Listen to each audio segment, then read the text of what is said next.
Buongiorno, ben ritrovati, buon inizio di settimana, prima edizione di Antenna 3 Nord-Est, come sempre in diretta fino alle 13:30 con l'informazione della nostra emittente. Partiamo da due notizie, la prima è quella di un incidente stradale sulla 13 Bologna-Padova per il quale è stato temporaneamente chiuso il tratto compreso tra Ferrara Nord e Occhiobello direzione Padova. Incidente è avvenuto all'altezza del chilometro 44, dunque lunghe code, dunque tratto chiuso. Bisognerà immaginare una viabilità alternativa per chi aveva intenzione di percorrere quella strada. La seconda notizia ovviamente ci porta al giorno del ricordo che per legge è stato istituito ed è stato istituito ovviamente per commemorare tutte le vittime delle foibe. In questo momento è quasi finita da poco la commemorazione a Basovizza alla presenza del presidente della regione Friuli Venezia Giulia, del sindaco di Trieste Silvano Di Piazza, e poi presente anche il ministro della giustizia Carlo Nordio. Seguita in diretta dai colleghi di Tele4 la commemorazione del giorno del ricordo, commemorazione ovviamente che c'è in tante altre città del nostro Veneto, via Vittorelli ad esempio a Bassano del Grappa, anche qui a Treviso, così come Padova e Venezia. Una giornata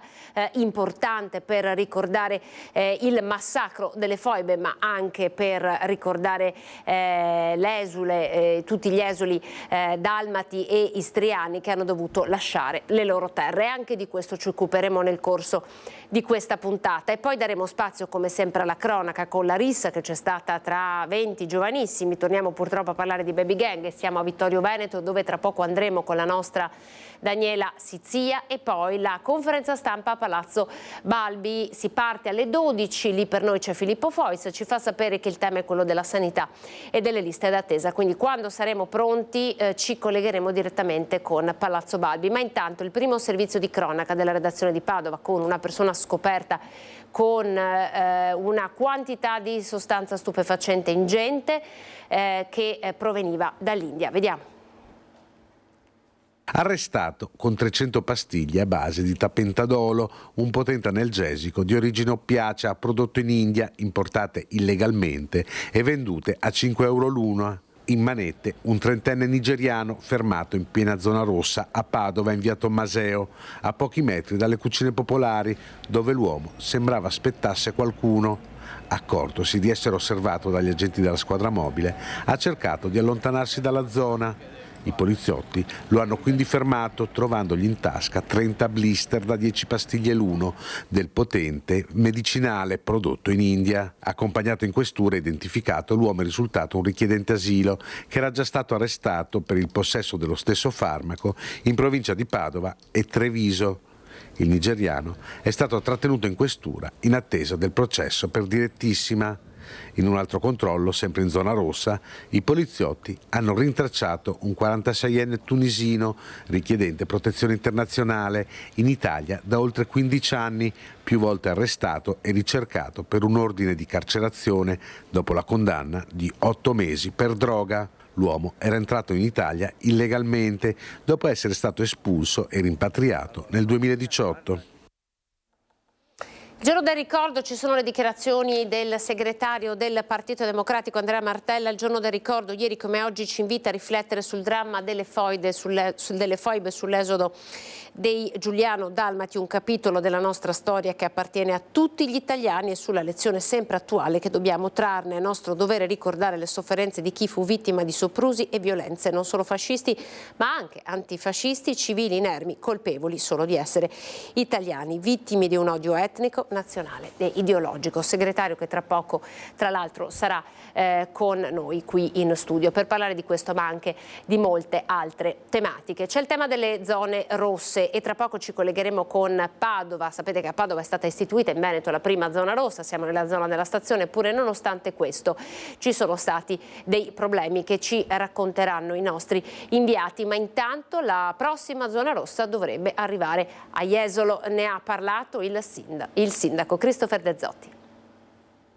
Accogliamo con favore questa proposta del prefetto di Venezia di sperimentare le zone rosse anche nel litorale durante l'estate. Noi pensiamo già alla zona prettamente più destinata alla movida, quindi la zona di Piazza Mazzini, Piazza Aurora, dove vogliamo consolidare un lavoro di allontanamento e di prevenzione nei confronti di quei soggetti che vengono a Jesolo non per divertirsi ma per fare confusione o addirittura per commettere dei reati. Questo tipo di personaggi non li vogliamo a Jesolo, e quindi questo strumento può dare alle forze dell'ordine la possibilità di allontanare i propri soggetti più pericolosi. È un'ulteriore novità che consolida un lavoro importante che abbiamo fatto in questi anni proprio su questo fronte.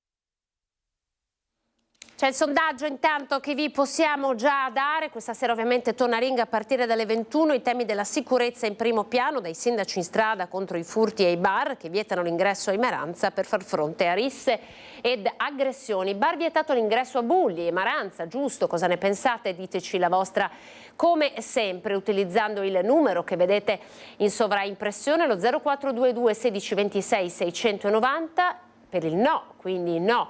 Non è giusto, lo 0422 16 26 690. Dovete utilizzare questi numeri, la chiamata ovviamente è gratuita, se sentite occupato il vostro voto è stato registrato. L'esito del sondaggio questa sera nel corso della puntata. Vi diamo già gli ospiti della serata, ci sarà Giacomo De Luca, sindaco di Fregona per il Partito Democratico, Arnaldo Pitton, sindaco di Meduna di Livenza, Fratelli d'Italia, Emanuele Crosato, sindaco di Cessalto e Forza Italia, e poi per la Lega Gianangelo Boff, sindaco di Tarzo, deputato Lega, e poi ovviamente a tema furti ci sarà Cristian Demma, presidente dell'associazione Furti in Corso, quindi non perdete l'appuntamento con la prima serata, l'informazione di prima serata di Antenna 3 Nord-Est. Il tema della polveriera, siamo nella Marca Trevigiana ancora una volta, l'inchiesta sollevata dal nostro Lucio Zanato con questo luogo, non luogo che è stato acquisito dal comune ma che pare sia oggetto di predazioni continue. Allora che cosa fare? Dopo il primo viaggio reportage del nostro Lucio Zanato c'è la risposta di Stefano Marcon, presidente della provincia di Treviso. Lo ascoltiamo. Per l'ex polveriera del Montello ci vogliono idee. È questa la posizione dell'ente provincia di Treviso dopo la situazione raccontata nei servizi di Antenna 3 di furti, vandalismi e degrado dell'ex struttura militare, ora del comune di Volpago. Ho visto il servizio, non abbiamo competenze dirette su questo tema, però posso dire, mi metto a disposizione se vi è la volontà di coordinare e di sedere i diversi attori coinvolti. Presidente, convinto che il mantenimento e lo sviluppo dell'area di 100 ettari, con oltre un centinaio di immobili e decine di chilometri di percorsi interni, sia un impegno troppo oneroso per un comune come Volpago e che solo con il sostegno di tutti si possa rilanciare uno dei luoghi più suggestivi del Montello. Partendo dal presidio contro furti e vandalismi da attivare il prima possibile, utilizzando anche le moderne tecnologie di videosorveglianza. La provincia c'è e si mette a disposizione laddove si ravvisasse l'opportunità di fare un tavolo di coordinamento e quindi noi ci siamo per quel che possiamo fare. L'ex polveriera, secondo Marcon, potrebbe essere anche un laboratorio per dare risposta ad altri siti in provincia, diventati, con la dismissione militare, luoghi di degrado e microcriminalità, perché i comuni dove sono presenti non sono in grado di sostenere investimenti di riconversione e mantenimento.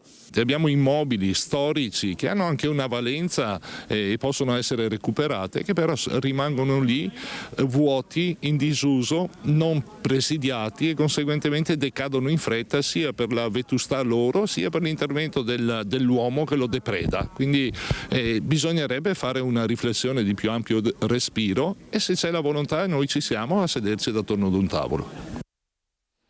Allora, Palazzo Balbi, subito con le immagini, il governatore del Veneto Luca Zaia è arrivato, si parla dell'esodo istriano in apertura, poi il tema dovrebbe essere quello della sanità, andiamo un attimo da lui e poi subito a Vittorio Veneto dalla nostra Daniela Sizia.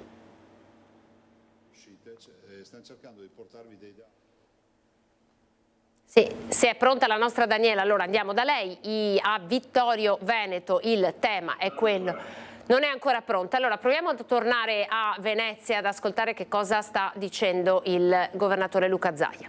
Rispetto alle mortalità in Veneto, ricordo che l'ultimo dato che abbiamo, queste sono 34.512 cancri rilevati in maniera scientifica, puntuale, e ricordo che noi abbiamo anche l'autorevolezza per parlarne perché siamo di fatto l'unica regione che ha un registro tumori che è dell'86, mi sembra, 87, ed è un registro tumori che viene riconosciuto a livello internazionale. Cosa vuol dire viene riconosciuto? Che la comunità scientifica internazionale attinge ai dati del nostro registro tumori in quanto sono dati validati per vedere l'evoluzione di diversi tumori. Quindi il nostro registro ne valuta tutta la, scientificamente e non solo numericamente, anche qualitativamente i diversi tipi di cancri, e chiudo, e siamo riusciti ad apportare dei dati che ci fanno vedere che peraltro c'è un calo dei tumori dell'1,8% nei maschi e dello 0,2% nelle donne, e ci sono dei tumori che hanno un esordio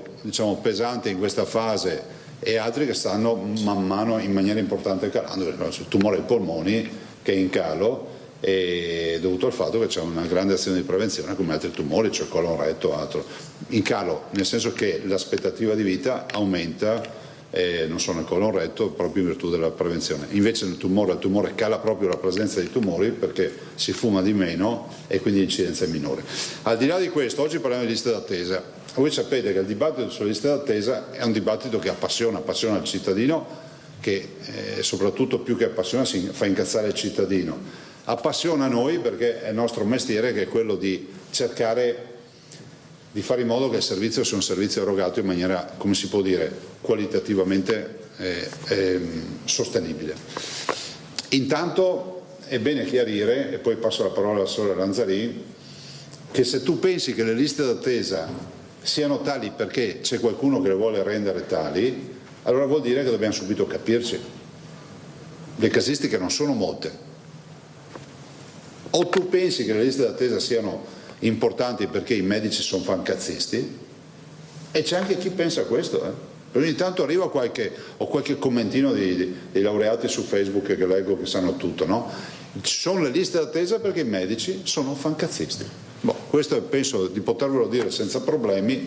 Vedo i dati della produzione di questa azienda che si chiama Regione del Veneto Sanità, che ha 64.000 dipendenti, 12.000 medici e che eroga 80 milioni di prestazioni all'anno, 2 milioni e mezzo di accessi al pronto soccorso e mediamente 9.000 persone ricoverate tutti i giorni. Vi dico che i medici non sono dei fancazzisti. Sentito, questo è il tema, le liste d'attesa. Ovviamente torneremo nel corso di questa diretta ancora a Palazzo Balbi, ma poi sapete che sarà il tema che sarà oggetto del servizio in onda questa sera nei nostri telegiornali. La conferenza stampa a Palazzo Balbi, il tema è quello della sanità. Ma adesso, come detto, siamo subito dalla nostra Daniela Sezzia a Vittorio Veneto per raccontarvi dell'ennesima rissa e dell'ennesima banda che in qualche modo preoccupa anche i cittadini. Daniela, siamo da te, buongiorno. Buongiorno Anna, buongiorno ai telespettatori. Noi siamo qui a Vittorio Veneto, nel cuore di Vittorio Veneto, dove tra sabato e domenica è venuta una rissa tra vari ragazzini, anche minorenni, e 5 clienti di un locale che si trova proprio qua vicino. 2 di loro erano stati allontanati, 2 persone adulte erano state allontanate perché davano fastidio ad altri clienti. Sono usciti in 5 tra i 23 e i 40 anni insieme agli uomini della sicurezza del locale, hanno fatto questo percorso che stiamo facendo con voi, questo tunnel, e poi qui è scoppiata questa rissa. Ci sono 3 persone ferite che sono state portate in ospedale con varie lesioni al volto. Ora le indagini dei carabinieri per cercare di chiarire la dinamica di questa rissa avvenuta qui in questa zona, come vi ho detto, nella notte tra sabato e domenica intorno alle 2:30. Non si sa chi ha iniziato la rissa, sta di fatto che l'unica cosa certa è che ci sono 3 persone ferite che hanno dovuto ricorrere alle cure del pronto soccorso. Noi siamo insieme al sindaco di Vittorio Veneto, Mirella Bagliani. Sindaco, intanto buongiorno e grazie per essere qui. Buongiorno, grazie a voi. Purtroppo un fatto grave, perché comunque ci sono 3 persone ferite, si sta cercando di ricostruire la dinamica di quello che è avvenuto perché ancora non si capisce, e i carabinieri stanno cercando di capire e di identificare le persone che hanno partecipato a questa rissa sembra anche molti minorenni. Sì, dunque l'origine della rissa, come magari già stato detto, è avvenuta all'interno del locale dovuto a un diverbio tra appunto i frequentatori, gli eventori, che poi si è trasformata all'esterno in questa rissa. Diciamo che i soggetti coinvolti sono non solo giovani ma anche adulti, e questo ci deve fare un po' ragionare, perché penso che qui venga meno il grado di tolleranza, tra virgolette, per quanto riguarda le persone oggigiorno rispetto a provocazioni o semplici disguidi che si trasformano poi in vere e proprie aggressioni, non ultima come quella avvenuta la scorsa notte. Ecco, è un fatto che preoccupa, e non poco, in una zona che dicono di giorno abbastanza tranquilla, ci dicevano i residenti, forse di notte anche i giovani ci dicono magari qualche preoccupazione c'è. Ma sì, questa zona però non ha mai avuto significativi risvolti gravi, insomma, nel senso che i locali frequentati qui in città sono locali che hanno sempre avuto una clientela che è molto attenta a seguire quelle che sono le dinamiche, le regole all'interno dei locali.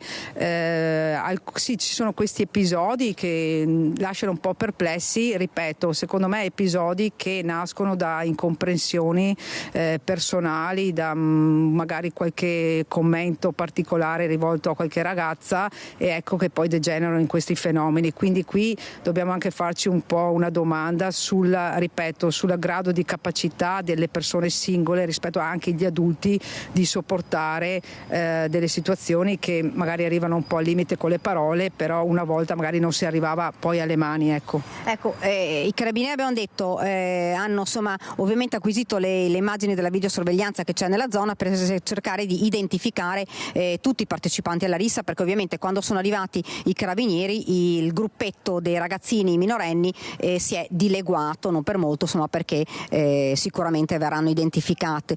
Un appello, lei lo lancia? Ma l'appello che lancio è quello generale a tutti i cittadini di Vittorio Veneto, soprattutto ai ragazzi giovani ma anche agli adulti, quello di, tra virgolette, di rimanere sempre in un atteggiamento composto, anche se ci sono magari degli atti un po' di scontro o di violenza anche verbale, però di mantenere sempre la calma, di cercare di avere un atteggiamento comprensivo e magari soprattutto di chiamare sempre le forze dell'ordine, il 112, qualora ci siano situazioni che destano un po' di preoccupazione. Ecco. Sindaco, poi io dopo la lascio. Una rissa, insomma una delle tante risse, perché non solo a Vittorio Veneto, un po' in tutte le città si parla di baby gang, non baby gang, però sta di fatto che sono comunque gruppi importanti di ragazzini che poi cercano lo scontro, diciamolo. Sì, certo, questo non è da sottovalutare, e anche qui c'è il massimo impegno soprattutto da parte nostra per quanto riguarda le politiche sociali, di cercare di differenziare appunto le persone che partecipano a questi gruppi, di in qualche modo di cercare anche di aiutarli ad uscire da questa loro indole. Dopodiché il grande appello va fatto alle forze dell'ordine. Sappiamo che da qui da noi arriveranno 3 agenti in più per quanto riguarda l'Arma dei Carabinieri, e l'appello è quello di riuscire a avere un controllo sul territorio, soprattutto nelle ore serali. Grazie Sindaco. Da qui da Vittorio Veneto è tutto, ti cedo nuovamente la linea, Anna. Grazie alla nostra Daniela Sizzi. Allora, Vittorio Veneto, dove non meno di una settimana fa una persona di 47 anni che stava tornando dalla palestra è stato aggredito, volevano rubargli il borsone, anche in questo caso sono arrivate le forze dell'ordine, e all'indomani di questo episodio la sindaca Mirella Balliana ha partecipato a un comitato per l'ordine e la sicurezza proprio in prefettura a Treviso. Il tema è molto caldo e mentre si ragiona sulle zone rosse, poi cercheremo anche di capire quanto stanno funzionando queste zone rosse, c'è il problema legato ai giovanissimi che appunto, come diceva la nostra Daniela, cercano lo scontro, lo fanno anche per esibirsi, per postare questo scontro sui social network, ma poi le conseguenze possono anche essere molto gravi. Allora dovremmo avere la nostra Valentina Visentin, il tema è sempre quello quello delle zone rosse. Ci sono stati nuovi scontri proprio lì nella zona della stazione dove la zona rossa è stata istituita, dove insistono anche le cucine popolari. Allora la vedo collegata la nostra Valentina Visentina, allora andiamo subito da lei per capire che cosa sta succedendo. Valentina, buongiorno.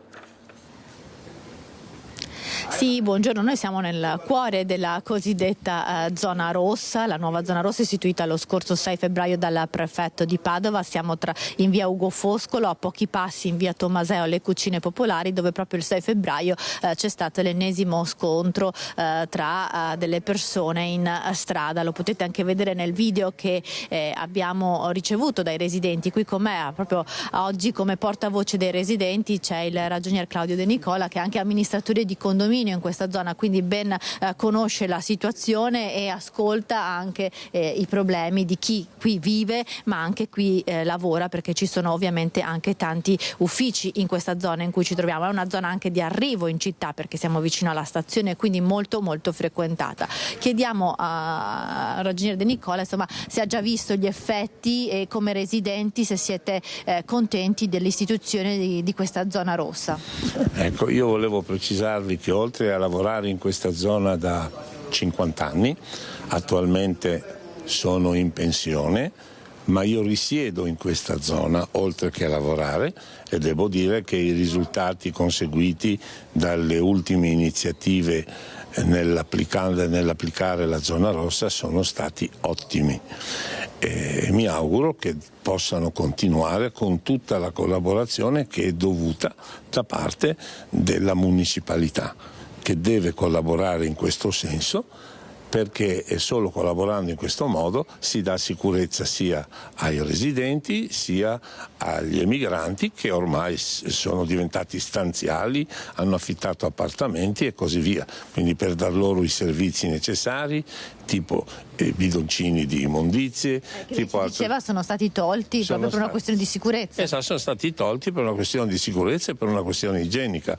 per consentire loro di poter andare a fare i propri bisogni in gabinetti pubblici. Però abbiamo saputo che nel 2026 saranno finalmente istituite le nuove cucine popolari dietro la Chiesa della Pace, ma ne stanno parlando da tanti di quegli anni che ormai si fa fatica a essere un po'. Lei e gli altri cittadini avete visto questo ennesimo episodio il 6 febbraio, insomma è il clima che però a cui ormai siete abituati. Certo, questi sono episodi che noi li vediamo settimanalmente, anche con semplice urla, oltre che appunto discorsi di litigi con le mani e così via. Abbiamo avuto coltellate, abbiamo visto di tutto e di più.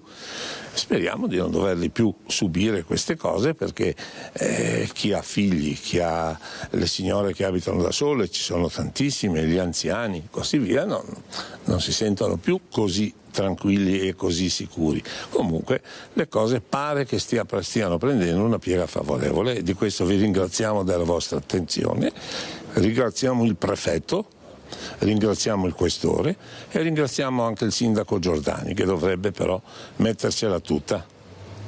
Allora, grazie mille al signor De Nicola, che insomma si è fatto portavoce di tanti residenti che vedono appunto con gratitudine e insomma sono ben contenti dell'istituzione della nuova zona rossa qui a Padova. Vedremo come proseguirà e anche poi se ci sarà anche un bilancio di questi controlli che effettivamente sono aumentati in questi ultimi giorni. Da Padova è tutto, linea allo studio. La nostra Valentina Visentina, avete sentito in testa a questa edizione del telegiornale, vi abbiamo fatto sentire le parole del sindaco di Jesolo, la prossima zona rossa che sarà introdotta nella nostra regione. Cambiamo argomento, torna a preoccupare l'influenza aviaria che si sta diffondendo soprattutto nelle regioni del nord Italia, Veneto in particolare, nella Marca Trevigiana. Pensate, ci sono 7 focolai, l'importanza del controllo per la malattia non è legato solo alla sanità animale ma anche alla sanità pubblica, essendo la possibilità che dagli animali si possa generare un virus che li infetti l'uomo una nuova pandemia. Se è Verona la provincia veneta più colpita dal virus dell'influenza aviaria con 15 focolai, è Treviso la seconda con 7, seguita da Venezia con 3 secondo l'ultimo report dell'Istituto Zooprofilattico delle Venezie.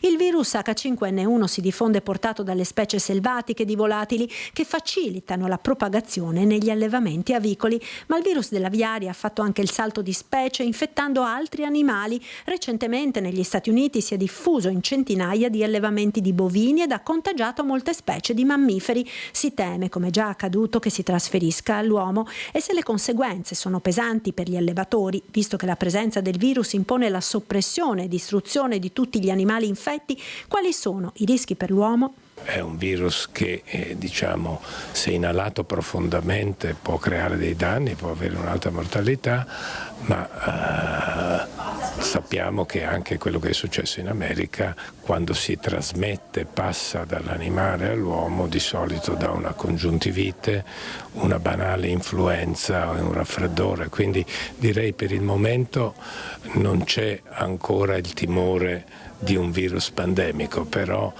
ovviamente va aumentata la soglia di attenzione, soprattutto bisogna essere pronti, ma lo è già l'Europa, ma anche il nostro Paese. Ci sono dei vaccini, ci sono dei farmaci, ma bisogna essere pronti a studiarlo, soprattutto all'interfaccia uomo-animale-ambiente, per vedere se acquisirà quelle proprietà che gli permettono di diventare pandemico. Siamo a Bassano del Grappa, ora c'è stato un incendio che ha coinvolto 2 appartamenti, ci racconta tutto la nostra Vanessa Banzato che si trova sul posto in diretta. Vanessa, buongiorno. Buongiorno a te Anna e a tutte le persone che ci stanno seguendo. Sì, tanta paura ieri perché le fiamme hanno praticamente distrutto 2 appartamenti in questa palazzina appunto praticamente in centro a Bassano del Grappa, Vittore Carpaccio, la via dove ci troviamo, e con me Antonio Baggio. Antonio Baggio è uno dei residenti di questa palazzina che abita proprio sotto uno degli appartamenti che sono stati interessati dalle fiamme. Il primo piano sotto, sì. Certo. Quanta paura avete avuto ieri? Ora tantissimo, proprio è una cosa incredibile, perché non si è mai visto, non è verificato una cosa del genere, insomma. Tra fumo e pompieri che corrono di qua e di là è una roba incredibile, insomma. Chi è che ha chiamato i pompieri? Ho chiamato io e ho chiamato un vicino di casa qua stesso, in 2 o 3 persone è stato chiamato, insomma. Tra l'altro massiccio l'intervento delle Vigili del Fuoco, perché c'erano 17 operatori, pensate, dei Vigili del Fuoco che arrivavano da Bassano ma anche da Vicenza e da Schio. Quell'appartamento e poi chiedo anche ad Alessandro Costacurta se può inquadrare, e l'altro appartamento sono stati i 2 interessati particolarmente, oltre al tetto. Quando sono andati via i Vigili del Fuoco, qui c'era davvero il disastro. C'era il disastro, tutte le donne, la manolata, abbiamo pulito un po' a buona, insomma. Certo, perché c'era acqua, c'era nero. Acqua, nero, di tutto c'era. E lei diceva poco fa non si vedeva niente per il fumo. Per il fumo non si vedeva niente, no? È roba incredibile, insomma. Le 2 famiglie sono state evacuate, tra l'altro proprio non c'è più la corrente né negli appartamenti, ma anche l'ascensore adesso è fuori uso. Sì, l'ascensore. Per sicurezza? Per sicurezza proprio, no? Certo.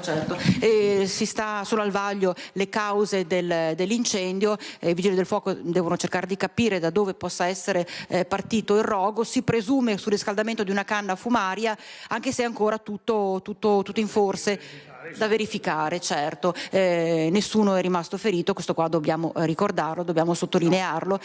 Qualche danno anche però nel suo appartamento? Sì, un po' di acqua verso i muri, però poca roba comunque, da basso. Insomma. Cioè danni che non sono rilevanti? No, per quello no. A parte, insomma, abbiamo sentito è andata bene perché nessuna persona è rimasta coinvolta, tanti disagi e danni per i 2 appartamenti che sono stati interessati dalle fiamme. Da Bassano del Grappa per il momento è tutto. Anna, ti ricedo la linea. È capitato di giorno, poi è capitato di notte, ha detto muoio dentro. Certo. Grazie Vanessa, grazie per questo collegamento in diretta. Siamo a Monselice ora con la cronaca. C'è stato un raid vandalico, auto in sosta nel parcheggio, almeno 6, pensate, i veicoli che sono stati danneggiati. Siamo nel Padovano. Domenica amara per i viaggiatori che avevano lasciato le loro auto in sosta al parcheggio della stazione di Monselice, che al ritorno hanno trovato i loro veicoli danneggiati. Un raid vandalico in piena regola, quello che ha interessato almeno 6 auto. Rotti i finestrini, i malviventi non hanno esitato a impossessarsi di quanto trovato all'interno, lasciando per terra i contenuti ritenuti da loro inutili ma strumenti di lavoro per i poveri malcapitati, come appunti, fogli, evidenziatori e cartelline. Non il primo atto vandalico in questo, che è il parcheggio più frequentato da quanti si muovono in treno per lavoro o studio e usano come punto di partenza e arrivo la stazione di Monselice. La zona del resto per ora non è coperta da telecamere. Allora, c'è un'ultima ora di sport che riguarda il Treviso Calcio. Il mister Fabrizio Cacciatore è stato esonerato. Fatale la sconfitta 3-1 di ieri contro il Portogruaro, è costata la vetta della classifica del girone C della Serie D. Questa sera alle 18 si terrà una conferenza stampa presso lo Stadio Tenni per dare questa notizia e presentare ufficialmente il nuovo allenatore della prima squadra, che in anteprima vi possiamo dire che sarà Carmine Parlato. Quindi Carmine Parlato, nuovo allenatore del Treviso Calcio. Ci fermiamo, pochi secondi di pubblicità, tra poco.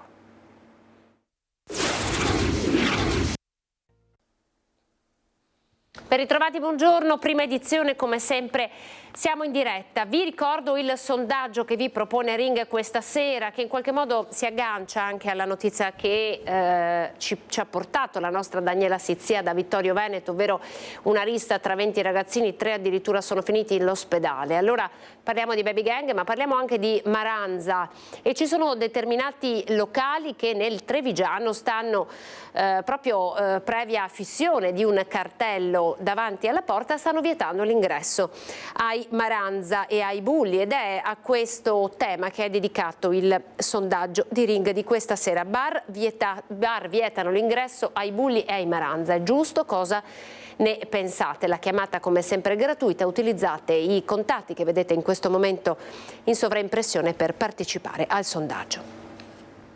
E abbiamo un'altra notizia di cronaca che ci riporta nella Marca trevigiana, perché si è spenta dopo 33 anni di coma Luigina Brustolin, che il 23 maggio del 92, guidando la sua Golf con la figlioletta Sara di 1 anno e mezzo a bordo, fu coinvolta in un terribile incidente stradale a Pederoba sulla Feltrina. La sua auto entrò in collisione con una Nissan Primera condotta da un 46enne. Luigina, che all'epoca aveva 27 anni, e la figlioletta vennero ricoverate a Treviso. Il cuore della bimba si fermò dopo 35 giorni di agonia. La mamma entrò in coma e in tale condizione è rimasta fino a venerdì, dopo una lunga assistenza prestata dai familiari e dal centro servizi a Opere Pie di Onigo. Anche Luigina dunque se n'è andata all'età di 60 anni. Pensate, davvero una tragedia. Siamo a Codroipo ora, perché per noi in diretta c'è il nostro Omar Costantini, perché Fleximan è tornato in azione. È stato tagliato un autovelox lungo la Pontebana. Omar, siamo da te, buongiorno. Sì, buongiorno anche agli amici e ai telespettatori di Antena 3, chilometro 103, progressiva 300 della strada statale Pontebana. Come detto, nel corso della notte Fleximan è tornato in azione in Friuli poche settimane fa, proprio nei pressi di Codroipo, ma in questo caso nel comune di Bertiolo, lungo la strada ferrata che da Udine porta a Portogruaro. Era avvenuto un episodio simile. C'è da capire chiaramente se si tratta di una mano o di più mani. In pochi minuti hanno compiuto la loro azione, hanno tagliato con una flex portatile le viti di supporto del basamento. Mi scuso, è caduto a terra chiaramente all'interno del fossato il palo con all'interno le fotocamere e il rilevatore, e poi hanno tentato di tagliare, vedete la gomma, per tagliare, proprio troncare definitivamente anche le connessioni alle telecamere. Forse l'operazione non è andata a termine al 100%, perché in quel momento probabilmente stavano sopraggiungendo i primi utenti della strada, che hanno allertato le forze dell'ordine. Allora a quel punto, vista la situazione, hanno pensato bene, all'80% l'operazione era stata fatta, e hanno pensato bene di darsi alla macchia. Sotto osservazione comunque le telecamere di videosorveglianza della zona per risalire, ripetiamo, all'autore o più autori. Una nota di cronaca, questo è considerato il killer stradale in Friuli Venezia Giulia, perché questo autovelox è quello che fa più multe in tutta la regione Friuli Venezia Giulia, è considerato una specie di colosso di Rodi ed è stato proprio abbattuto per quello, probabilmente da qualcuno che non è riuscito a sfuggire dall'immortalamento dell'occhio elettronico. Tra pochi minuti i tecnici del comune di Codroipo inizieranno anche l'opera di rimozione e di recupero del materiale, e da quanto abbiamo saputo tra pochi giorni tornerà a spuntare un nuovo autovelox di nuova generazione, forse anti-Fleximan. Per il momento è tutto, da Codroipo restituisco la linea allo studio. Grazie al nostro Omar Costantini, tantissime davvero le notizie di cui vi dobbiamo aggiornare in questa giornata. Avete sentito, esonerato l'allenatore del Treviso Calcio, e poi c'è la rissa di Vittorio Veneto, le zone rosse di Padova, Fleximan in azione a Codroipo, e poi ovviamente il giorno del ricordo con le tante cerimonie che si stanno tenendo in questo momento proprio in tutto il Veneto. Ma siamo a Bassano del Grappa con una persona, un furbetto dei rifiuti che è stato identificato dalla Polizia Locale di Cassola e Mussolente. Vediamo. Decine di bottiglie di alcolici abbandonate nel fosso a lato della strada lungo Via Vecchia a San Zeno di Cassola. Scattata la segnalazione alla polizia locale da parte di alcuni volontari impegnati nella pulizia del territorio, gli agenti del comando di Via Cabaroncello hanno iniziato a indagare, riscontrando che in effetti le bottiglie, tutte dello stesso tipo di alcolico, venivano scaricate in quell'area con una certa sistematicità. Da questa vicenda emerge il monito chiaro che chi abbandona rifiuti presso il nostro territorio prima o poi viene individuato e identificato. La polizia locale ha posizionato una videocamera messaci a disposizione da ETRA sulla base di un'apposita convenzione con l'amministrazione, e da lì abbiamo individuato la macchina da cui poi venivano gettati questi rifiuti. Ecco. Attraverso la targa del veicolo da cui venivano gettate le bottiglie, la polizia locale è quindi risalita al proprietario che, convocato al comando, ha ammesso le proprie responsabilità, facendo però emergere un quadro che va oltre l'abbandono selvaggio di rifiuti. E seppur contestandogli precise sanzioni pecuniarie, Stangerlin sottolinea l'importanza di valutare ogni singolo caso, perché, dice, non sempre si può parlare di furbetti dei rifiuti. Talvolta dietro determinati comportamenti, seppur recriminabili, c'è una storia a sé da prendere in considerazione. Sicuramente è una vicenda che fa pensare anche sotto altri profili, perché evidentemente evidenzia anche una situazione di disagio umano alla quale non possiamo essere indifferenti, cercando di capire anche le ragioni che magari possono spingere una persona a determinati gesti. Allora torniamo al giorno del ricordo e andiamo a vedere che cosa è accaduto ieri in Piazza Pola con la cerimonia organizzata dall'Associazione Paracadutisti d'Italia. Per noi c'era la nostra Edi Calimano.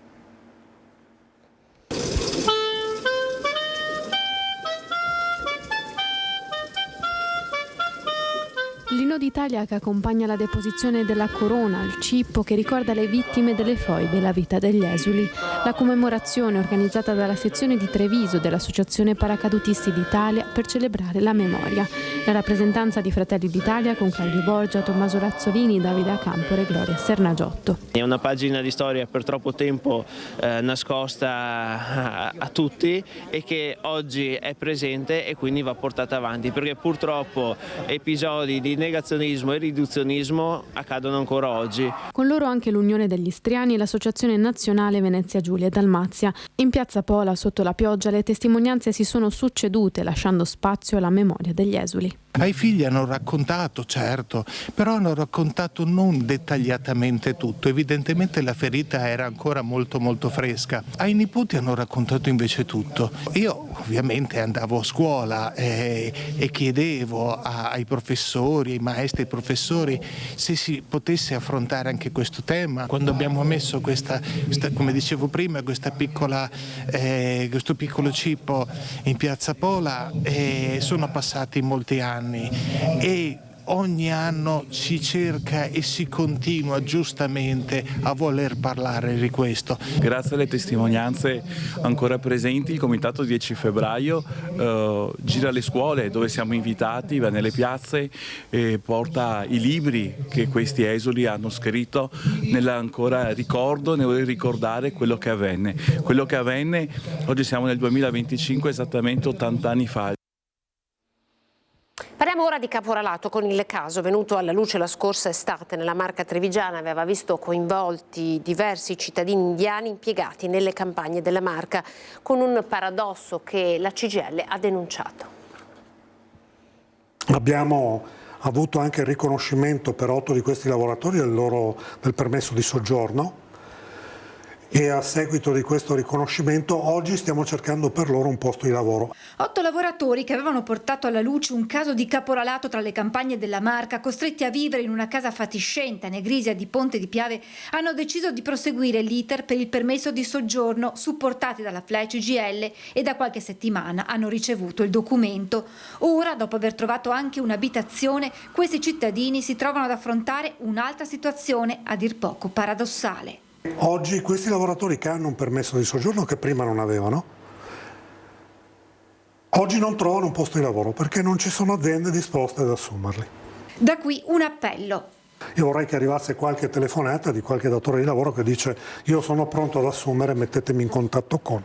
FLAI CGIL ha presentato al governo una proposta per una legge che intervenga a proposito dei permessi di soggiorno, un incentivo, spiega Casanova, per portare a galla casi di caporalato, altrimenti difficilmente i lavoratori denunceranno per timore di perdere il lavoro. Per noi risulta evidente e fondamentale in questa fase un provvedimento di natura legislativa che consente in via automatica a chi denuncia fenomeni di questo tipo di avere il riconoscimento del permesso di soggiorno, perché questi lavoratori che hanno denunciato hanno avuto il permesso di soggiorno solo grazie al fatto che la FLAI CGIL si è fortemente interessata al loro caso.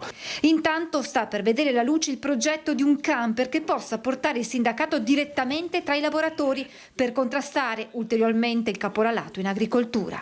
Abbiamo quasi ultimato la trattativa per l'acquisto del mezzo, poi dovremo sistemarlo in maniera tale che sia praticabile e funzionale all'uso che intendiamo farne. Ecco. Certo. Ma diciamo che siamo a buon punto. Quindi nel giro presumibilmente di un mesetto, con l'inizio della primavera, secondo me riusciamo, come dire, ad essere per strada, a fare il cosiddetto sindacato di strada che vogliamo praticare realmente.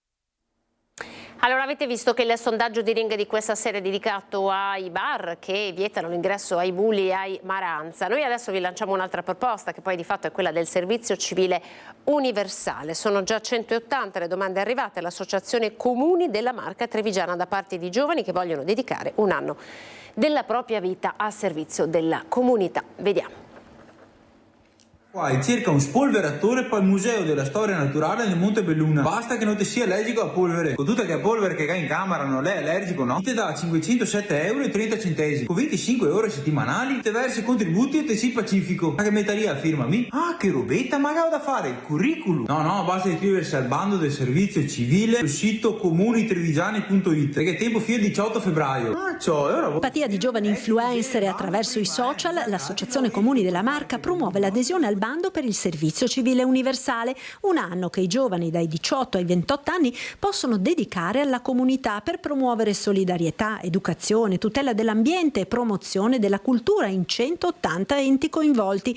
Un'opportunità interessante durante il servizio civile, ma che può tradursi anche in un lavoro futuro nei comuni. Il servizio civile proprio garantisce ai ragazzi l'opportunità dopo un anno di avere un'attestazione e di partecipare ai concorsi pubblici avendo il 15% di riserva in questi, l'opportunità di fare attraverso noi dell'Associazione Comuni la possibilità anche di un Erasmus, quindi poter anche all'estero provare questa esperienza. Sono 500 € mensili che vengono dati ai ragazzi, contributi rispetto a questo che sono appunto pagati, ma anche la possibilità di quasi 150 ore di formazione per i ragazzi, di formazione che possono utilizzare naturalmente poi durante il loro percorso, e l'opportunità anche durante il periodo naturalmente strettamente legato all'università, di avere anche riconosciuto queste ore che loro svolgono ai figli del proprio tirocinio. Anna Maria Vigiani ha concluso l'esperienza di servizio civile presso il Memoriale Veneto della Grande Guerra di Montebelluna. Mi aspettavo un'esperienza nuova da cui partire per costruire il mio futuro e devo dire che così è stato. 2 anni fa appunto ho svolto un anno di servizio civile presso uno dei musei del nostro territorio e da allora continuo a promuovere questa esperienza meravigliosa rivolta ai ragazzi dai 18 ai 28 anni dalla durata di 1 anno. Giulia Cimenti sta invece svolgendo quest'anno il servizio civile nell'ambito dell'educazione ed è entusiasta della scelta fatta. Sono sempre più entusiasta perché devo dire negli ultimi mesi sono state predisposte moltissime, molteplici attività, molteplici iniziative sia per i più adulti ma soprattutto per i minori, per le scuole. Soprattutto adesso che è partito, è iniziato ed è stato pubblicato il bando del servizio civile universale per l'anno successivo, stiamo andando nelle scuole a parlare con i ragazzi, ad invogliarli, a creare in loro la voglia di mettersi a disposizione della comunità. Novità di quest'anno l'adesione anche dei comuni dell'area del Bellunese con la possibilità per i ragazzi di scegliere per il servizio civile anche realtà bellunesi come l'Ente Parco Dolomiti. 201 i posti a disposizione con l'Associazione Comuni della Marca. Ad oggi sono 180 le domande presentate. C'è tempo per aderire fino al 18 febbraio. Servizio civile universale dunque un'opportunità per come dire, mettersi in gioco a favore della comunità. Sarebbe una scelta controcorrente rispetto a quello che stiamo vedendo fare oggi dai tantissimi giovani di cui purtroppo stiamo parlando nelle nostre cronache. Voglio ricordarvi i 20 ragazzini che sono venuti alle mani a Vittorio Veneto con i 3 che sono finiti all'ospedale, ennesima situazione complessa legata alle baby gang nella Marca trevigiana. Ma facciamo un passo indietro e torniamo al giorno del ricordo che si celebra oggi. Vi presento l'ospite che ci ha raggiunto in studio. Buongiorno, senatore Andrea Martella, segretario del Partito Democratico del Veneto. Lei è uscito questa mattina con delle dichiarazioni legate al giorno del ricordo. Abbiamo visto delle cerimonie, quella a Basovizza con Carlo Nordio, ma poi insomma in qualche modo in tutto il Veneto, e lei giustamente ha chiarito come episodi come questi, dal giorno del ricordo al giorno della memoria, le tragedie che hanno fatto parte del nostro passato devono farci sentire ancora più uniti, non devono dividerci. Perché ha sentito l'esigenza di fare questa nota oggi? Perché penso che noi dobbiamo costruire una memoria innanzitutto completa e poi il più possibile condivisa. Si tratta di riflettere sulle lezioni della storia e del passato, si tratta di trarne un insegnamento per il presente e per il futuro, anche per mettere fine a vari giacimenti di odio che ci sono ancora nel contesto internazionale, e tutti lo sappiamo. Bisogna ricordare quella che fu una tragedia incredibile con le uccisioni, le deportazioni delle popolazioni dalmate giuliane, e va ricordata perché questo è l'unico modo per trarne un insegnamento e perché non ci siano omissioni, perché non ci siano temi che non vengono ricordati. Perché secondo lei si cerca ancora di schierarsi, si ha ancora questa esigenza di schierarsi? Ci sono i fronti, no? Di fronte, mi viene in mente il caso del niqab a scuola, quella verità emersa a Monfalcone con queste ragazze che entrano a scuola con il volto coperto e come dire, l'esigenza che si faccia ordine su questo. Ma anche di fronte a un caso come questo abbiamo saputo, abbiamo detto in diretta, in anteprima tra l'altro nei nostri telegiornali, che ci sono ragazze che indossano niqab anche a Mestre, insomma nel Mestrino, diciamo, in alcune scuole di Mestre, e anche qui però si sta creando una sorta di polarizzazione. Qual è la posizione del Partito Democratico su questo? Questo è il tempo della polarizzazione, talvolta anche della rottura e peggio dell'odio. Ecco, bisognerebbe che noi evitassimo tutto questo e che ci fosse, come ho detto, una memoria condivisa per quanto riguarda il passato e un presente di valori condivisi. Ora, sulla questione di cui lei ha parlato, non possiamo che tenerla in considerazione in maniera molto seria, perché se pensiamo a un comune come Monfalcone o anche a Marghera, a Mestre, c'è una grandissima parte di popolazione straniera con figli che frequenta le nostre scuole, con ragazze in questo caso che frequentano le nostre scuole.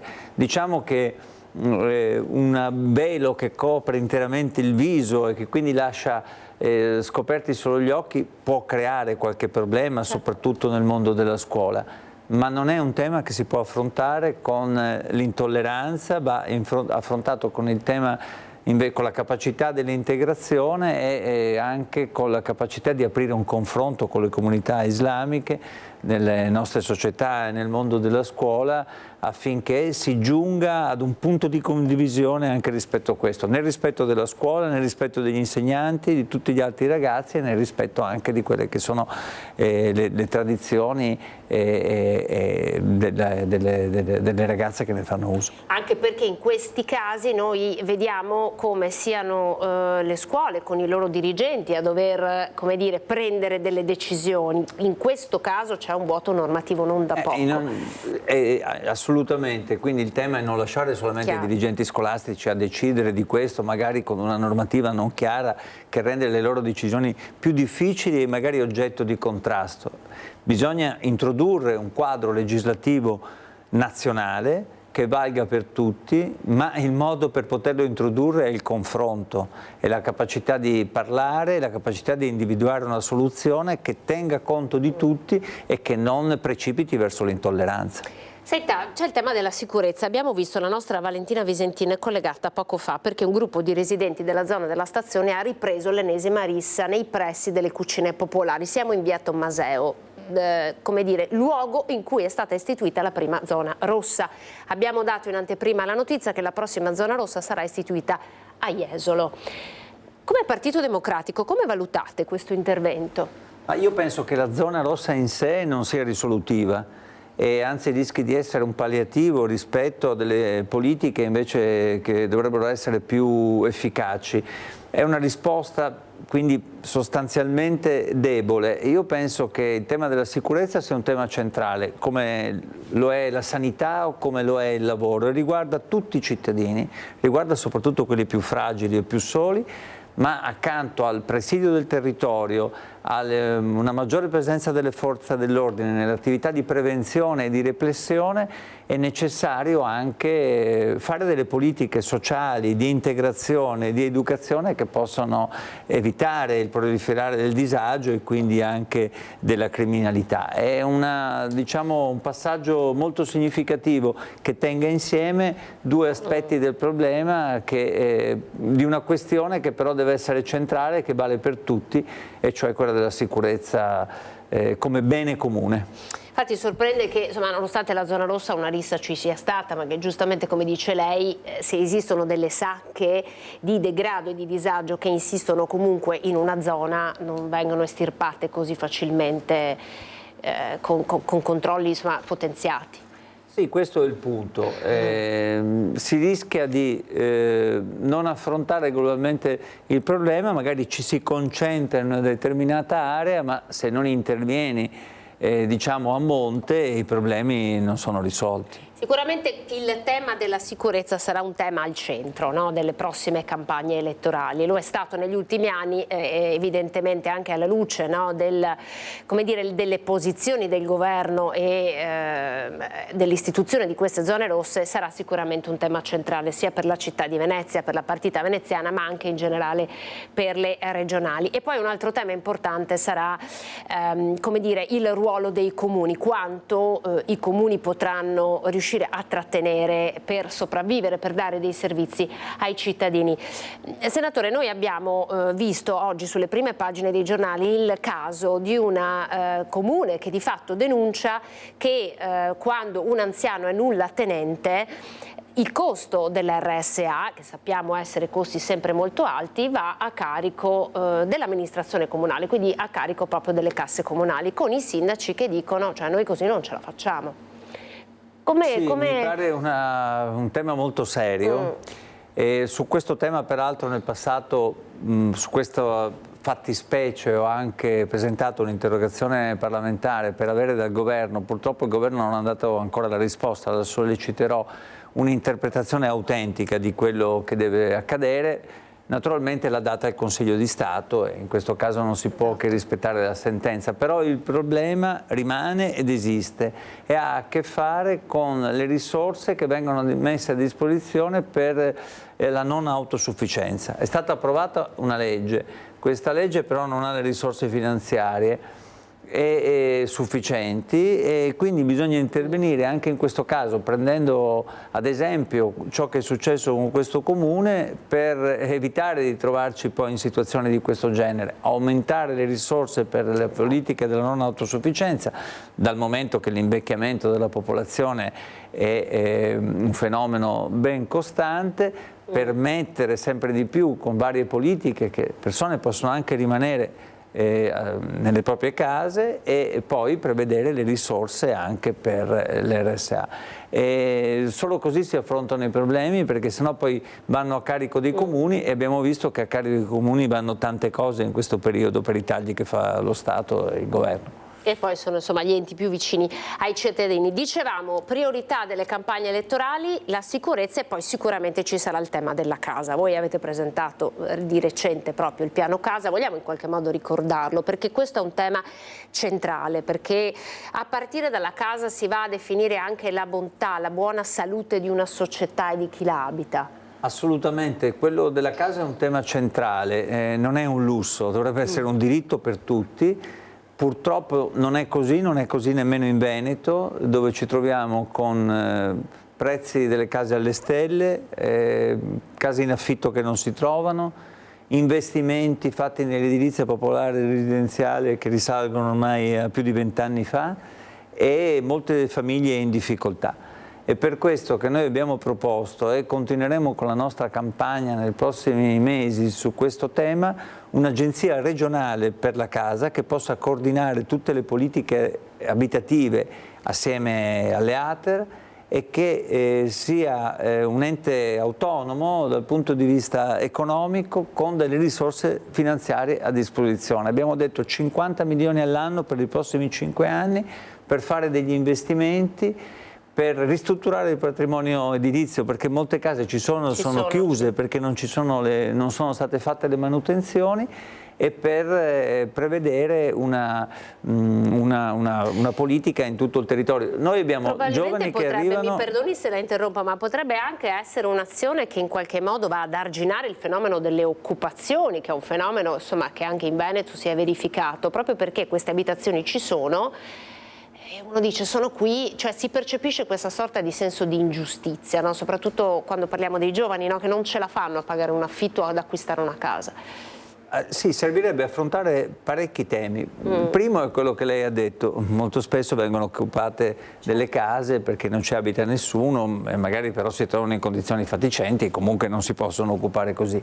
Servirebbe per affrontare il problema di molti che vivono in una situazione di disagio economico e non hanno casa, servirebbe anche ad affrontare il tema della sicurezza, perché sappiamo quanto sia importante siano importanti le politiche abitative per garantire l'integrazione. Servirebbe poi affrontare delle questioni che riguardano il fatto che i giovani possano rimanere nella nostra regione e il fatto che la nostra regione possa rimanere attrattiva, perché se oggi un giovane viene a studiare qui o ci vuole rimanere e non trova una casa in affitto, se la trova a prezzi alle stelle, è una grande ingiustizia. E se c'è una persona che vince un concorso all'INAIL o all'INPS e deve venire a abitare, che ne so, a Venezia o a Vicenza, molto spesso non lo può fare perché il costo dell'affitto è troppo grande rispetto allo stipendio che prende, e stiamo parlando di persone che magari sono vincitori di un concorso. Quindi quello della casa, per troppo tempo dimenticato, è un tema veramente centrale che non si può lasciare solo al mercato, bisogna che ci siano politiche pubbliche. Politiche pubbliche, sì. L'ultimo tema che vorrei affrontare con lei, anche qui una prima pagina legata ai dazi, perché ci sono aziende, tantissime aziende in Veneto che potrebbero pagare davvero un prezzo molto alto per le future politiche dei dazi. Qual è la vostra proposta per aiutarle a tutelarsi? Beh, innanzitutto va detto che noi ci troviamo di fronte ad un Presidente degli Stati Uniti che ha lanciato una politica dal punto di vista estero di isolazionismo degli Stati Uniti e protezionistica dal punto di vista economico. Questo vuol dire mettere dazi. Vediamo se li metterà.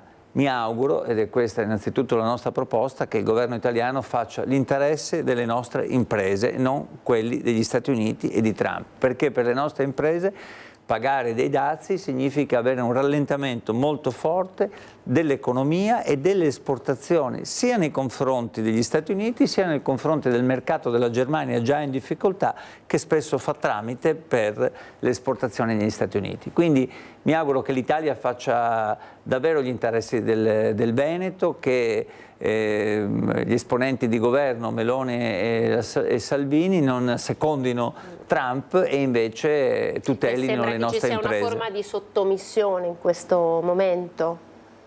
Diciamo che ciò che non deve succedere è che i rapporti tra gli Stati Uniti e i paesi dell'Europa siano bilaterali, e invece deve accadere che l'Europa continui a far sentire la propria voce per fare in modo che anche dal punto di vista economico non intervengano scelte di questo genere. Ciò che temo è che ci sia una subalternità nei confronti degli Stati Uniti da parte del nostro governo, e che questo però non faccia gli interessi degli italiani. Se ne renderanno conto le imprese venete, perché se dovessero pagare questi dazi avrebbero delle ripercussioni gravissime.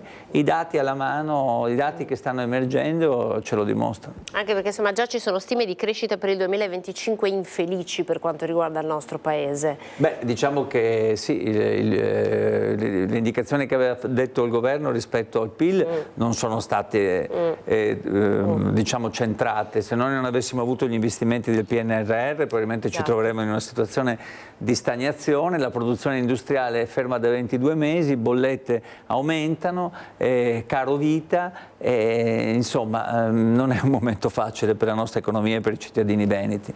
Grazie senatore Andrea Martella per essere stato con noi, grazie ovviamente, buon lavoro, segretario regionale del Partito Democratico. Sarà una partita importante, no? Quella che attende il Partito Democratico in generale, insomma, che attende la nostra regione tra le elezioni a Venezia piuttosto che le regionali. Insomma, abbiamo visto che si stanno iniziando a scaldare i motori, siamo in attesa insomma di capire un po' come vi posizionerete. Quello che stiamo vedendo è una e poi la saluto, stiamo vedendo insomma una dialettica interna molto importante all'interno del centrodestra. Vedremo che cosa accadrà anche all'interno del centrosinistra. Va bene. Grazie a lei. Allora noi andiamo in pubblicità tra pochissimo per parlare di tanti temi, lo sportello sociale al quale si sono rivolte oltre 900 persone. Raccoglieremo in qualche modo un po' le suggestioni del senatore Andrea Martella legate alla non autosufficienza, un tema importantissimo, e tantissime persone che hanno bisogno di aiuto e non sanno come poter beneficiare dei pochi aiuti insomma che vengono loro dati, ovvero dei loro diritti. A tra poco.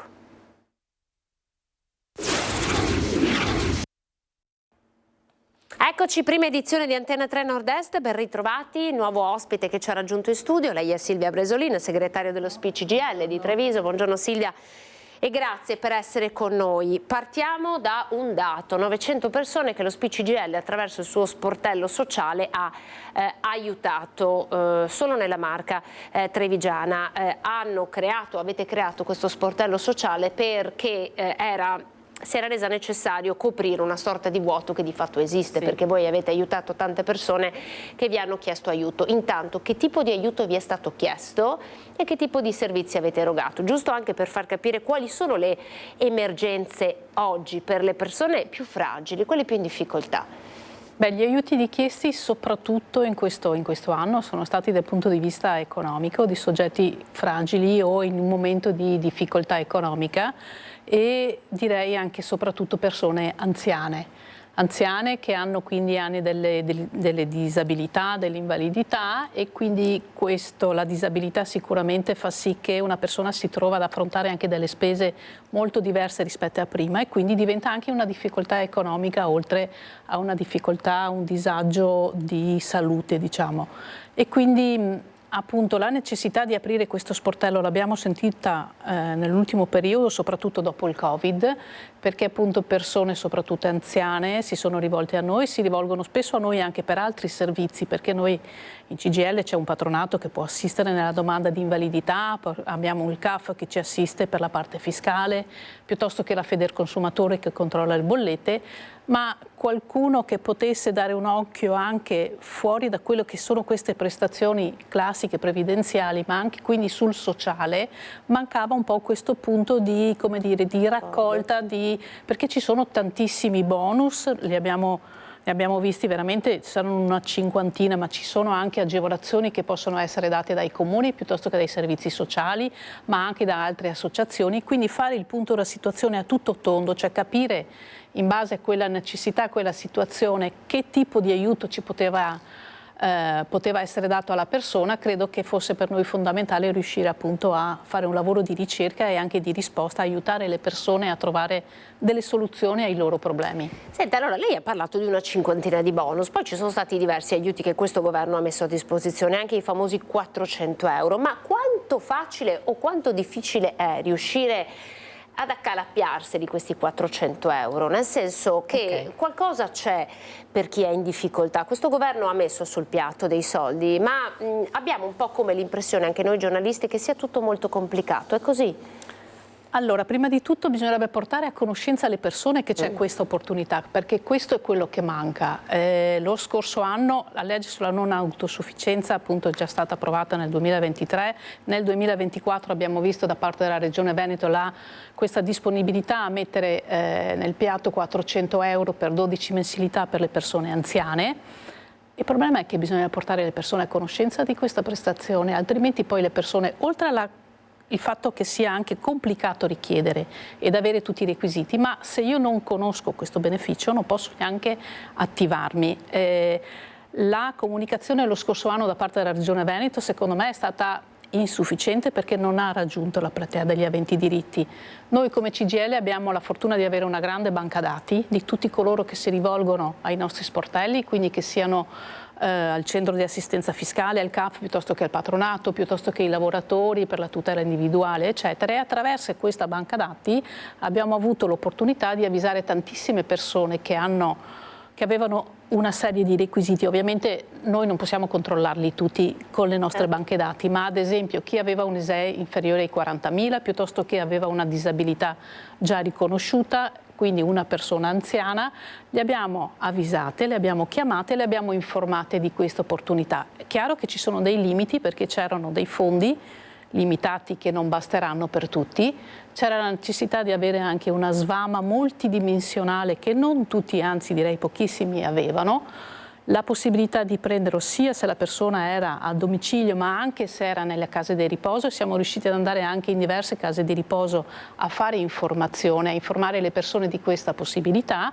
Questo ci ha permesso appunto di contattare le persone ma anche di capire quanto difficile sia per loro essere informati, avere tutti i requisiti e poi avere anche la possibilità di fare la domanda. In questo caso per i 400 euro intanto c'era un periodo di tempo molto limitato, 2 mesi di tempo, quindi io in 60 giorni devo fare la domanda, altrimenti non ne ho diritto. E poi c'era anche in questo caso non si parla di un servizio digitalizzato, ma era necessario compilare una domanda cartacea che andava poi consegnata a degli uffici dedicati.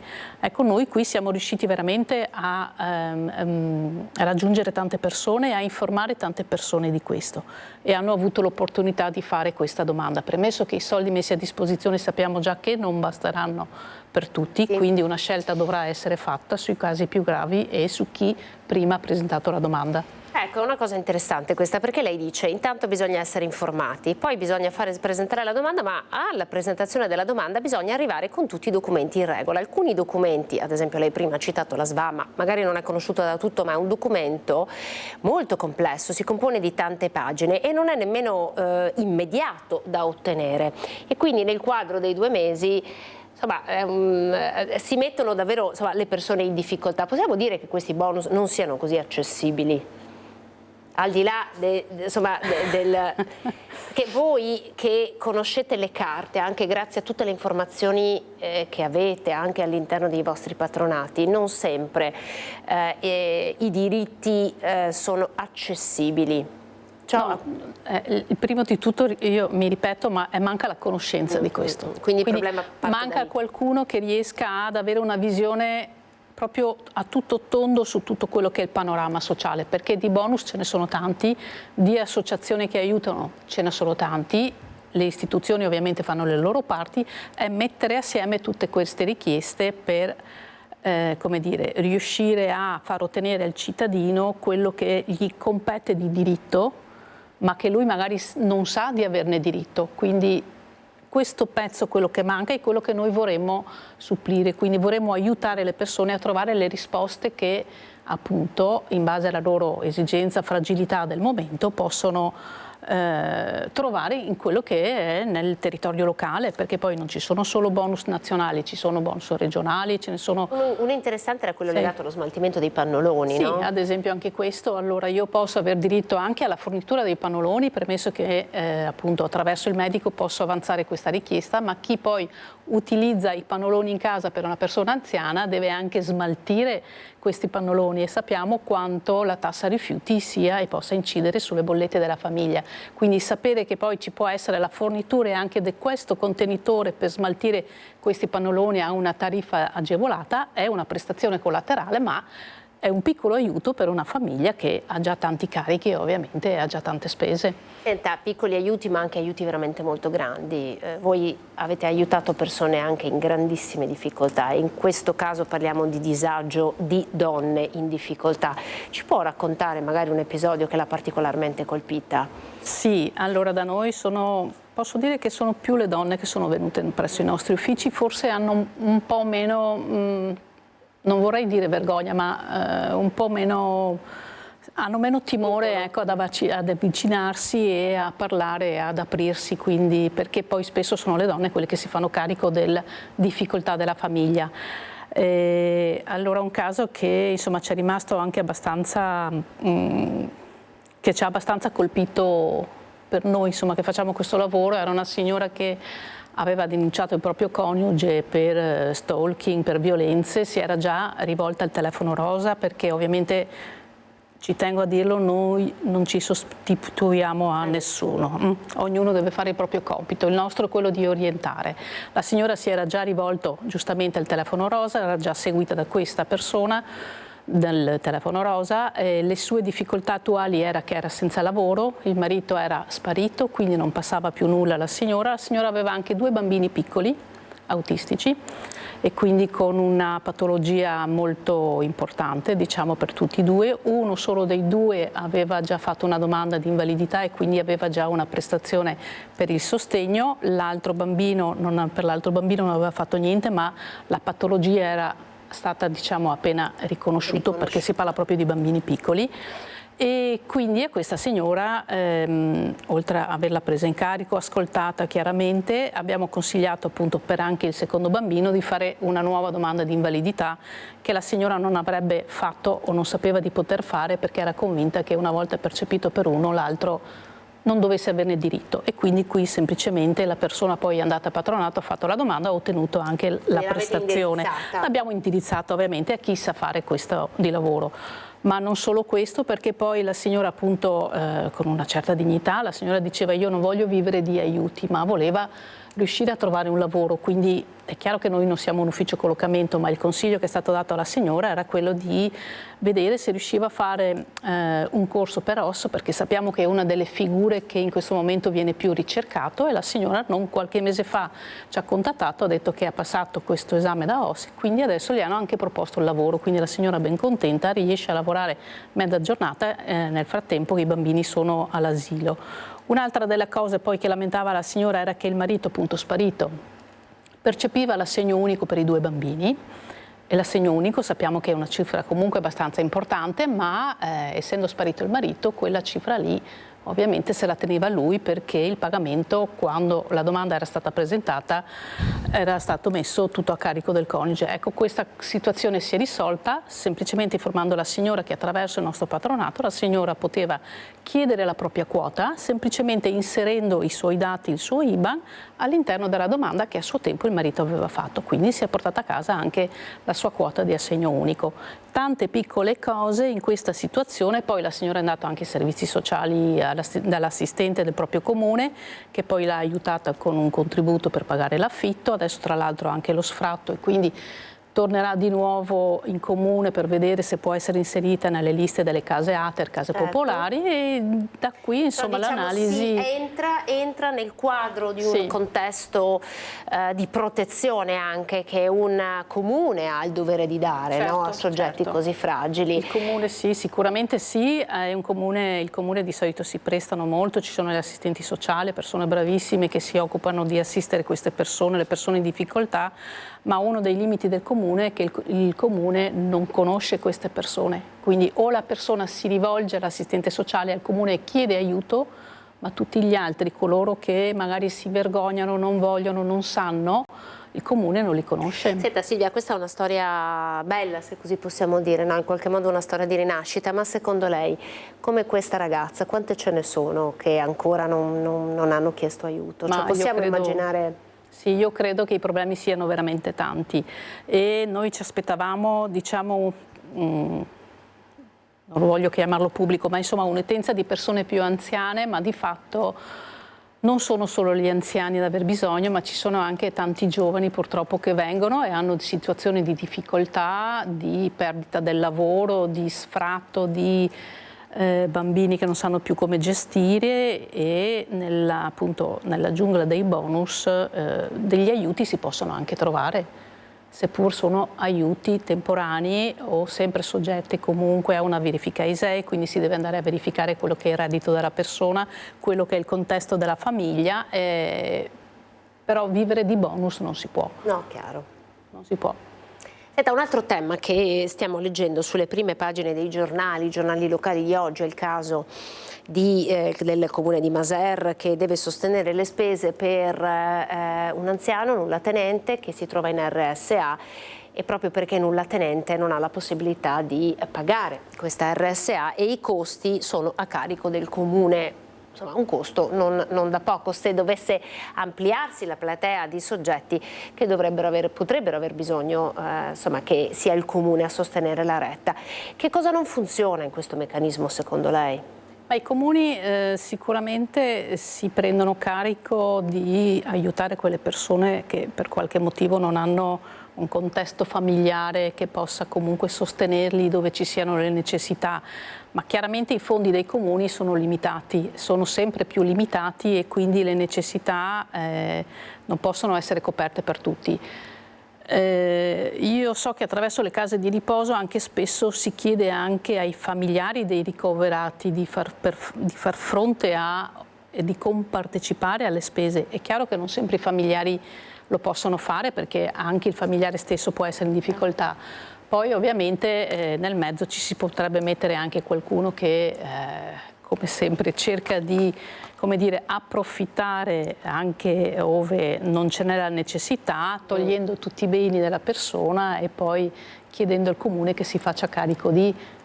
Queste sono situazioni difficili, quindi bisogna proprio andare a analizzare il contesto, la famiglia, il singolo. Chiaro che il comune, insomma, avendo sempre meno risorse, è bene che queste risorse siano incanalanate nel modo più giusto e più corretto possibile, non sicuramente da chi va e cerca di approfittare.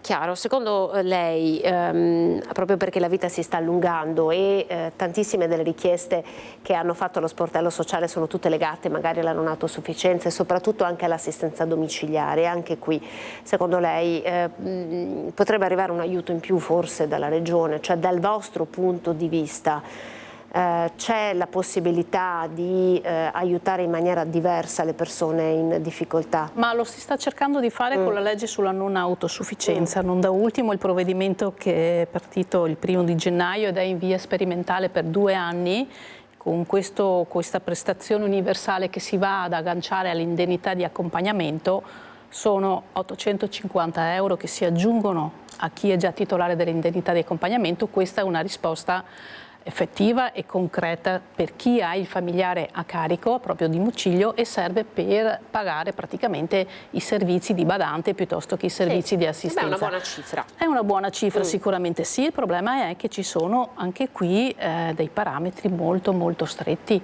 Cioè l'INPS con un messaggio ha indicato quali sono i gravi livelli assistenziali a cui bisogna rispondere, e qui si parla di persone in coma, di persone che non sono abili, che hanno delle lesioni importantissime, che hanno H24. necessità di assistenza H24 anche da più di una persona, e che con la mancanza di questa assistenza può essere anche in pericolo di vita. Quindi non si parla dell'anziano che spesso c'è in casa, nelle nostre case, del nonno, della mamma, del papà che non è più autosufficiente. Quindi anche qui questi 850 euro temo che andranno veramente a pochissimi. Potrebbe essere una risposta, ma con queste, come dire, poi è necessario avere anche un ISEE inferiore ai 6.000 euro. 6.000 euro di ISEE sappiamo che insomma è proprio nulla, è proprio nulla. Oltre ad avere le condizioni appunto di necessità di assistenza in stato di bisogno gravissimo, che insomma a questo punto possiamo quasi dire che 850 euro sono pochi, allora, se sono queste le condizioni, perché assistenza H24 ISEE così basso saranno veramente nella punta delle dita. Quindi il provvedimento c'è in questo momento, ma è troppo stringente. Evidentemente le risorse messe a disposizione per questa prestazione non sono sicuramente sufficienti. Noi abbiamo tantissimi invalidi e guardando le risorse che sono messe, meno del 2-3% dei non autosufficienti potranno godere di questa prestazione. Senta, che vita si augura per lo sportello sociale della SPI-CGIL? Siete già in 14 comuni, che cosa succederà il prossimo anno? Siamo già in 14 sedi presenti, in 14 sedi della CGIL, abbiamo altre 4 sedi da coprire, che sicuramente quest'anno, insomma, mi auguro che prima della fine dell'anno potranno essere aperte anche in questi 4 comuni. Noi siamo lì a disposizione, abbiamo tanti volontari, noi siamo partiti nel inizio 2024 con una decina di persone che hanno dato la loro adesione a questa possibilità di fare lo sportello. Strada facendo poi se ne sono aggiunte tantissime. Siamo arrivati a 25 persone disponibili. Persone formate. Persone formate.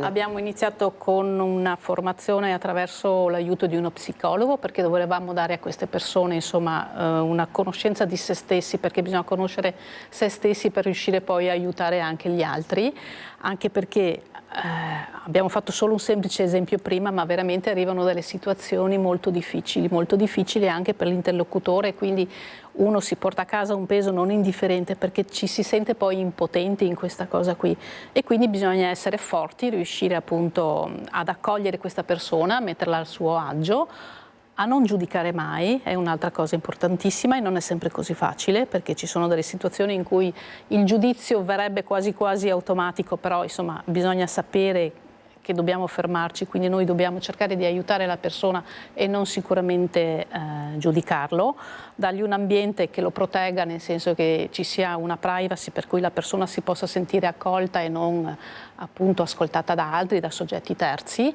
e ci auguriamo che cresca sempre di più in modo da poter far conoscere questo servizio a tutti e dare la nostra disponibilità ad ascoltare le persone e a trovare delle soluzioni, a orientarle nelle loro scelte, in modo che il percorso li possa portare poi a trovare delle soluzioni concrete, effettive. Attenzione, perché è uno sportello completamente gratuito, quindi sono volontari, sono persone pensionati che mettono competenze, che mettono a disposizione le proprie competenze per la comunità, e questo è davvero un grande regalo. Allora Silvia, con la sua presenza io voglio ringraziarli, tutti questi 25 volontari che spero che ci stiano seguendo. Grazie Silvia Bresolin per essere stata con noi. Grazie a tutti voi. SPI-CGIL Treviso, ultimi secondi per far vedere il sondaggio, vediamo se riusciamo a mostrare il sondaggio di Ring. Bar vietano l'ingresso a Bulli e Maranza, è giusto? Cosa ne pensate? Utilizzate i numeri che vedete in questo momento in sovraimpressione per partecipare al sondaggio, e l'esito ovviamente lo scoprirete, verrà rivelato nel corso della puntata di Ring di questa sera. Grazie ancora. Grazie a voi, Silvia, per essere stata con noi, a voi telespettatori per averci seguito, grazie. Ovviamente l'informazione torna su Antena 3 a partire dalle 18:30. Arrivederci.